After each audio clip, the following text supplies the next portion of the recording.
membuat video ini untuk menerangkan tentang anatomi mata. Siapa yang penasaran? Simak videonya ya.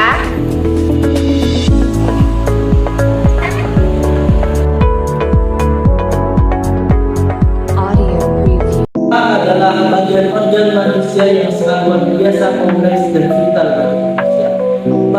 Mata berfungsi sebagai alat kita untuk melihat segala sesuatu, menikmati keindahan alam, dan melakukan pekerjaan aktivitas sehari-hari. Fungsi utama mata adalah untuk melihat, dan kami di sini akan menjelaskan sedikit tentang cara bekerja mata. Awal mula yaitu mata menangkap cahaya masuk, yang kedua lalu merubah cahaya masuk tersebut menjadi sinyal listrik yang dialihkan kepada otak, dan otak itu akan mengubah sinyal tersebut menjadi gambar yang ditahan oleh otak. Nah, kita kan tadi sudah mempelajari tentang pengertian mata dan cara bekerjanya.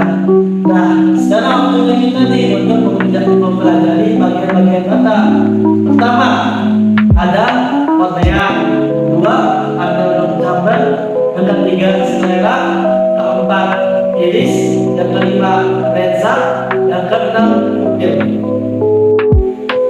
Tujuh lagi, delapan berbuka. Yang kesembilan ada badan vitreus. Yang kesepuluh retina. Yang ke-11 makula. Dan yang terakhir ada corak putih.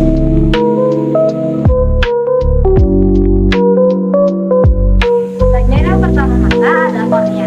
Kornea adalah bagian terluarnya mata yang berbentuk kubah dan transparan. Berikut informasi lebih detail ya.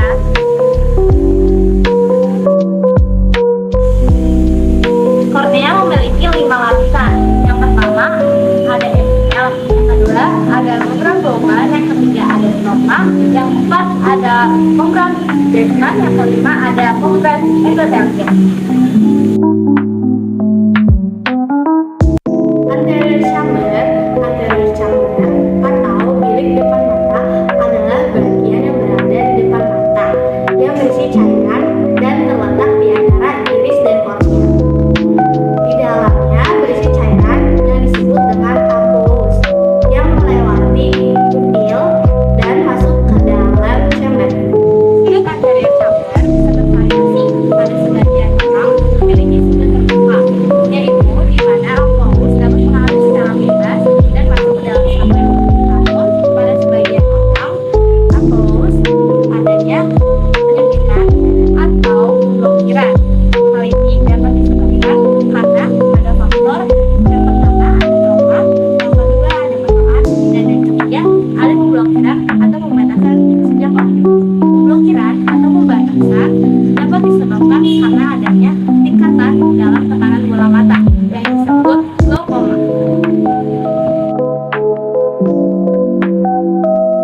Nah, berikut ada fungsi dari anterior chamber. Yang pertama untuk menjaga bentuk mata, yang kedua untuk menjaga kebersihan atau penjaringan dari kornea, dan yang ketiga untuk membantu proses masuknya cahaya.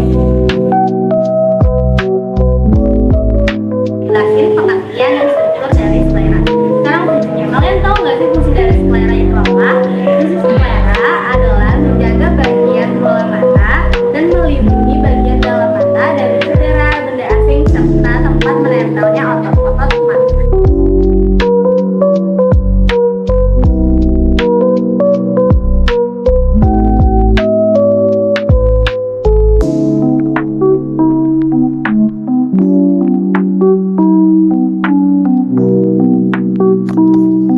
Halo teman-teman, jadi pada kali ini saya akan menjelaskan tentang iris. Nah, kalian tahu nggak sih iris itu apa? Iris itu ada di mana? Jadi iris itu ada di salah satu anatomi yang ada di mata. Nah, lebih tepatnya, iris itu merupakan membran sirkuler yang berwarna, yang letaknya berada di belakang kornea dan berada di depan lensa. Nah, di tengah-tengah iris ini kita bisa lihat terdapat lubang hitam kecil yang biasa kita sebut pupil. Nah, sekarang saya mau menjelaskan tentang ada di mana sih iris itu. Jadi di iris ini terdapat pembagian ruangan yang berisi humor aqueous antara kornea dan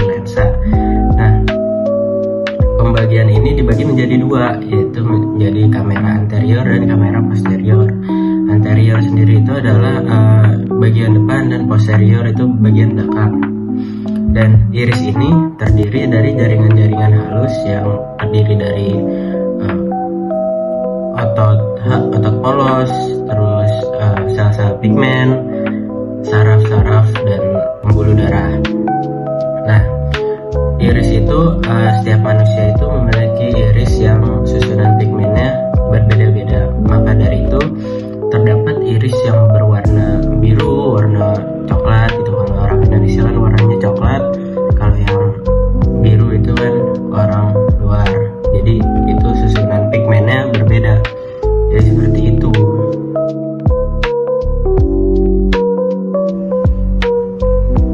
Jadi selanjutnya kita akan membahas pupil. Nah, pupil ini merupakan pembukaan di tengah mata. Cahaya masuk melewati pupil, lalu diteruskan ke lensa, lalu lensa memusatkan ke retina. Nah, letak dari pupil ini ada di belakang retina di bagian tengah. Nah, pupil ini jika dia butuh cahaya lebih banyak, maka pupil akan membesar. Nah, pupil membesar ini disebut midriasis, dan pupil yang membesar ini kan bergerak. Nah, pupil yang bergerak ini digerakkan oleh otot dilator. Nah, gimana sih contohnya? Contohnya, misalnya kalian berada di ruangan yang gelap. Nah, pupil akan membesar supaya cahaya bisa masuk lebih banyak, sehingga kalian bisa beradaptasi dengan gelap, sehingga kalian bisa melihat benda-benda yang masih memantulkan cahaya. Nah, ketika di ruangan pencahayaan yang menjadi lebih terang, maka pupil ini akan mengecil. Nah, saat mengecil ini itu digerakkan oleh otot sphincter. Nah, hal ini disebut sebagai miosis. Seperti itu. Jadi pada kali ini saya akan membahas tentang lensa. Lensa itu merupakan bangunan lunak dan bening dan bikonveks atau cembung yang dilapisi oleh kapsul yang homogen. Nah, lensa ini terletak di belakang iris dan juga di depan badan kaca atau humor vitreus. Nah, kapsul yang melapisi lensa ini itu merupakan suatu yang mirip seperti membran bening yang menutupi lensa dengan erat dan tebal yang berada di permukaan anterior. Nah, fungsi kapsul ini tuh untuk apa sih? Fungsi kapsul ini adalah untuk mengubah bentuk lensa dan juga melindungi lensa dari badan kaca atau humor vitreus dan juga humor aqueous. Jadi lensa ini kenapa sih harus dipertahankan? Itu karena dari depan dia itu ditekan oleh humor aqueous dan dari belakang itu ditekan oleh humor vitreus atau badan kaca dan zonula. Nah, kondisi fisik dari lensa itu tergantung pada usia manusia.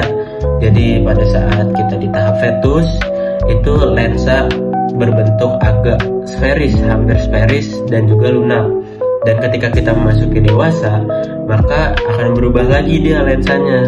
Lensa kondisi fisiknya akan bagian permukaan anterior itu akan kurang cembung dibandingkan dengan permukaan posterior dan juga lebih keras kalau pada saat dewasa. Nah, pada saat kita memasuki usia 40 sampai 45 tahun, maka berubah lagi lensa akan menjadi lebih besar dan pipih, warnanya menjadi kekuningan dan juga dia itu lebih keras lagi, seperti itu. Nah, selanjutnya adalah retina. Retina adalah bagian tipis di belakang bola mata yang menangkap cahaya dan mengubahnya menjadi sinyal listrik, lalu dimasukkan ke otak melalui saraf optik. Retina memiliki 10 lapisan, yaitu membran pembatas luar. Retina memiliki 10 lapisan, yaitu membran pembatas dalam, lapisan serat saraf retina, lapisan sel ganglion, lapisan pleksiform dalam, lapisan nukleus dalam, lapisan pleksiform luar, lapisan nukleus luar, membran pembatas luar, lapisan sel membran pembatas luar, lapisan sel fotoreseptor, dan yang terakhir ada epitel pigmen retina. Di sini saya hanya akan membahas dua bagian dari retina. Yang pertama itu bagian yang paling penting, yaitu lapisan sel fungsi. Saya hanya akan membahas dua lapisan yang paling penting. Yang paling pertama ada lapisan sel fotoreseptor. Lapisan sel fotoreseptor memiliki dua lapisan, yaitu sel kerucut dan sel batang. Saya hanya akan membahas dua lapisan yang paling penting. Yang pertama ada lapisan fotoreseptor. Lapisan fotoreseptor memiliki dua sel, yaitu sel batang atau rod cells dan sel kerucut atau cone cells. Sel batang adalah sel yang sensitif terhadap cahaya yang redup. Sel batang adalah sel yang sensitif dengan cahaya redup. Biasanya dia dipakai ketika penglihatan di malam hari. Nah, sedangkan sel kerucut itu sensitif terhadap cahaya yang terang dan detail. Dia juga bisa mendeteksi warna, beda dengan sel batang. Lapisan yang kedua adalah lapisan pigmen retina. Dia menyerap cahaya berlebih yang masuk ke retina dan mendukung fungsi dari lapisan fotoreseptor. Nah, retina memiliki beberapa fungsi. Yang pertama adalah untuk mendeteksi cahaya. Yang kedua, untuk menyeimbangkan antara penglihatan gelap dan terang. Retina itu sangat penting karena dia yang memegang kunci utama dari penglihatan. Jadi jangan dirusak ya retinanya. Oke, selanjutnya ada saraf optik atau yang biasa disebut nervus opticus. Adalah saraf kranial kedua yang menghubungkan retina dengan otak. Saraf ini membawa informasi visual dari mata ke otak untuk diproses dan memungkinkan penglihatan. Saraf ini terdiri dari 1 juta serat saraf yang dihasilkan dari sel ganglion retina. Saraf ini terdiri dari 1 juta serat saraf yang berasal dari sel ganglion retina. Saraf ini dilindungi oleh lapisan mielin dan sklera. Fungsi dari serat optik adalah untuk menghantarkan sinyal visual dari mata ke otak dan untuk memproses perubahan cahaya serta warna. Saraf optik sangat penting untuk penglihatan. Kerusakannya dapat menyebabkan gangguan yang signifikan pada mata hingga kebutaan. Pemeriksaan mata rutin dapat mendeteksi lebih awal. Jadi jangan lupa periksakan mata kalian ya, jangan sampai ada kerusakan di mata kalian. Nah, yang selanjutnya adalah makula. Makula adalah bagian dari retina yang terletak di pusat mata dan memiliki peran yang sangat penting dalam penglihatan. Makula berada di tengah-tengah retina dan memiliki struktur yang sangat padat dengan sel-sel fotoreseptor, yaitu sel batang dan sel kerucut yang tadi sudah saya jelaskan. Makula memiliki peran yang sangat penting terhadap penglihatan tajam dan detail. Makula menghasilkan penglihatan yang tajam untuk aktivitas sehari-hari seperti membaca, mengemudi, dan mengenali wajah seseorang. Struktur makula itu ada dua. Yang pertama ada fovea dulu. Struktur makula ada dua. Yang pertama ada fovea, yang kedua ada foveola. Fovea adalah bagian terkecil di tengah makula yang memiliki sel fotoreseptor tertinggi. Sedangkan foveola adalah bagian terkecil yang ada di dalam fovea yang menghasilkan penglihatan tajam pada objek yang langsung dilihat. Ya halo guys, gue di sini bakal ngejelasin tentang namanya itu koroid. Koroid adalah lapisan jaringan vaskular berdarah yang terletak di antara retina, lapisan putih mata dan retina di mata vertebrata termasuk manusia. Koroid berperan penting dalam menjaga fungsi visual dan kesehatan mata. Pengertian fungsi koroid: satu, itu memberikan nutrisi dan oksigen. Jadi di pembuluh darah yang berfungsi untuk menyuplai oksigen dan nutrisi ke retina, terutama bagian luar retina yang memiliki pembuluh darah sendiri. Yang kedua, mengatur suhu retina. Dan yang ketiga, menyerap cahaya berlebih. Yang keempat, membuang limbah metabolik. Oke guys, selanjutnya gue bakal ngejelasin tentang konjungtiva. Konjungtiva itu adalah selaput tipis transparan yang lembab yang melapisi permukaan dalam kelopak mata serta bagian sklera, bagian putih mata, tetapi tidak menutupi kornea. Konjungtiva memiliki peran penting dalam menjaga kesehatan mata. Ya, fungsi-fungsi konjungtiva itu yang pertama itu melindungi mata untuk melindungi dari debu, dari partikel asing dan mikroorganisme. Yang kedua, memproduksi lendir dan cairan mata. Yang ketiga itu imunologis itu mengandung sel imun yang membantu lawan infeksi. Yang keempat, menjaga kelancaran gerakan mata. Ya, Struktur-struktur dari konjungtiva itu yang pertama konjungtiva palpebra, yaitu melapisi permukaan dalam kelompok mata lebih tebal dibanding bagian lain, berisi banyak pembuluh darah dan jaringan ikat. Yang kedua konjungtiva bulbar, itu menutupi bagian depan sklera, lebih tipis dan transparan. Yang ketiga fornix konjungtiva, bagian transisi yang menghubungkan konjungtiva palpebra dan konjungtiva bulbar. Yang keempat, epitel konjungtiva, yaitu lapisan luar yang terdiri dari sel-sel epitel yang menghasilkan mukus. Jaringan stroma, lapisan dalam mengandung pembuluh darah, jaringan ikat, dan sel imun. Jadi konjungtiva sangat penting untuk menjaga sel mata dan kenyamanan penglihatan. Oke, selanjutnya gue bakal ngejelasin tentang badan vitreous. Badan vitreous itu adalah gel transparan yang mengisi ruang di antara lensa kristalin dan retina di bagian belakang bola mata. Komponen ini memainkan peran penting dalam menjaga bentuk bola mata dan mendukung fungsi visual. Fungsi badan vitreous yaitu menjaga bentuk mata, yaitu badan vitreous membantu mempertahankan bentuk bola mata agar terlihat tetap bulat dan stabil. Yang kedua itu menjaga jarak retina dan lensa. Yang ketiga, menyerap guncangan, bertindak sebagai bantalan yang melindungi retina dan struktur mata lainnya dengan cedera akibat benturan. Yang keempat, transmisi cahaya. Karena sifat yang transparan, vitreous ini memungkinkan cahaya melewati retina tanpa hambatan. Yang kelima, stabilisasi lingkungan retina, memberikan tekanan internal yang membantu retina tetap berada di tempatnya sehingga dapat berfungsi secara optimal. Struktur dari badan vitreous itu ada air, asam hyaluronat, kilogen. Yang kedua ada cortex vitreous, ketiga kanal colloquy, dan keempat adalah zona transparansi tinggi.